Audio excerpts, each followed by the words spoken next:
Good afternoon. I'm here to talk to you this time about hypothesis testing, yet another tool in a data scientist toolkit that they can use to answer and drive business decisions.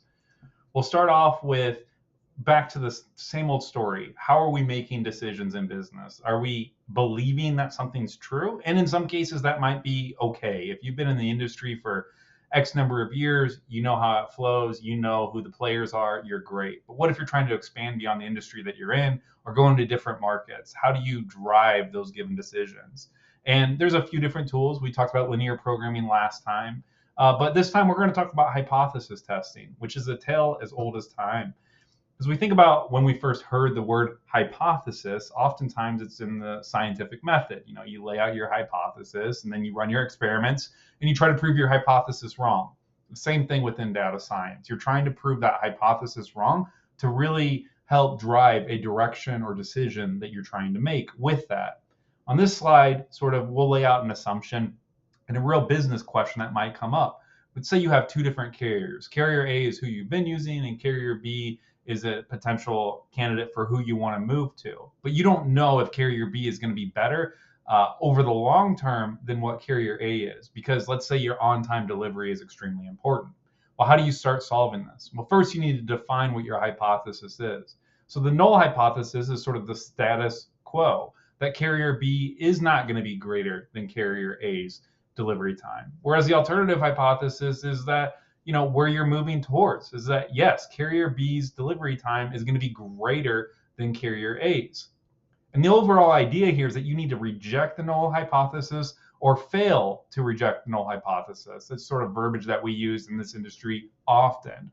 But you notice that I never said to prove the alternative hypothesis correct, because that's not what you're doing. You're trying to prove the null hypothesis incorrect, and then somebody else can come along, add new input and new data and information, and then prove your hypothesis incorrect. And that's sort of that scientific process, continuously improving upon the studies and decisions that you're making. There's really one sample test and two sample tests. For this scenario that I laid out, it's really a two sample test, but just so you know that those are the options. Then there's right, left, and two-tailed tests as well. So if you think about a normal distribution, left would be on that left side, right would be on the right side, and two-tail would be in that both sides. And then you can run a t-test or a z-test. All these are probably pretty foreign, but once we actually get into the example, it'll make a bit more sense. A t-test is where your population is unknown, and a z-test is where your population is known. And I'm talking about the population of the data. A population in this terms means every single instance of what you're trying to measure. Most of the time, I've dealt with t-tests because I don't always have all the data for every single scenario. And we have these measures of success that I'll talk about in a moment. So we talked about z-test and t-test just a second ago. The calculated value is what comes out of those values. And then the critical value is based on that alpha that you provide at the very beginning, like what your significance test needs to be. And you essentially compare your calculated value to your critical value. And then your p-value is whether or not something is statistically relevant. Oftentimes, if it's greater than 0.05, it means that what you're saying could be a chance at random and might not be necessarily something that you want to dig your teeth into and say that this is something that I want to make a decision on. It could be wildly inaccurate.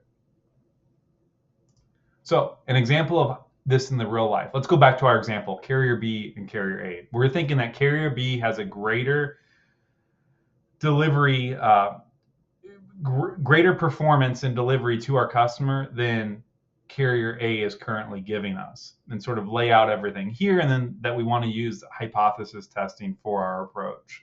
One thing that you'll probably think is like, well, we have the data on carrier A, but we don't have the data on carrier B. How do we get over that? That's a tough question. That's a difficult one. That is probably the hardest part to solve in all of this. You can talk about potentially running a pilot program with carrier B on those same routes, so you get a one-for-one analysis, or potentially use industry benchmarks, which might not be as optimal because they aren't running the exact same routes as you. You have a few options here, but really the ideal situation is run a small contract with that carrier and then see if you want to broaden it if it beats your current carrier A's statistics and outputs. But let's go ahead and actually run it. So instead of just going off intuition, I'm going to pull up the trusty handy dandy TI-84 and we'll go through it together. But since you can't see the outputs on this, I've got a free app that I found that will allow us to do it in real time. So on your TI-84, if you still have it from college, what you got to do is you hit your stats button here, and then you're just going to move over to the test section. What we're trying to do is a sample test. We have 2 different samples, and we're doing a t-test, like I said, because we don't have the entire population of data. Then you just click enter, and then it's going to say, go ahead and go to your stats, because that's what we're looking for, because we don't need to enter data on here. And we're just going to go ahead and fill in based on what we have here. So we're assuming that the data is already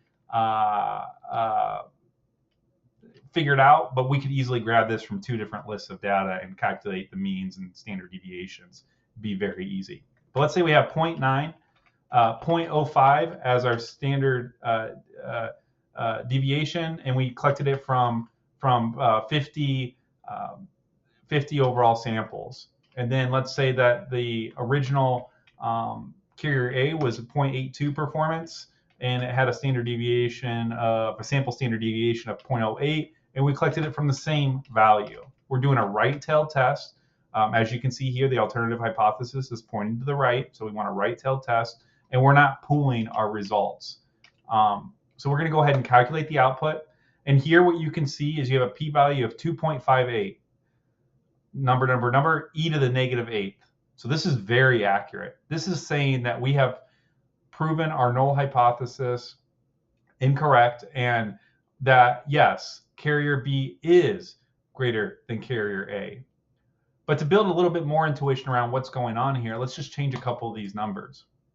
So we'll go back to our 2-sample t-test, we'll hit enter, and let's say that we have a large standard deviation of like 5. And we go ahead and rerun that same equation. I wonder if it'll change our p-value. I don't know, I haven't ran this before, but I'm pretty sure it will.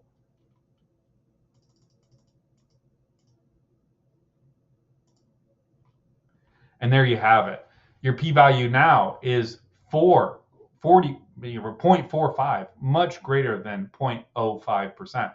And the reason why is your standard deviation was so large, you were getting this output, but there was a huge variance in the numbers that you had. So you couldn't quite rely on it like you could from the previous numbers. This can be used for a million different ways of comparing things. It's a very powerful tool. Like I said, you have 1 sample test, 2 sample tests, and ANOVAs all to help drive a given decision. It's pretty powerful and kind of the fun piece of statistics in general, especially for real business questions. Like I said, my name's Matt. If you have any questions, please reach out. Thank you for making this video and taking the time to watch it.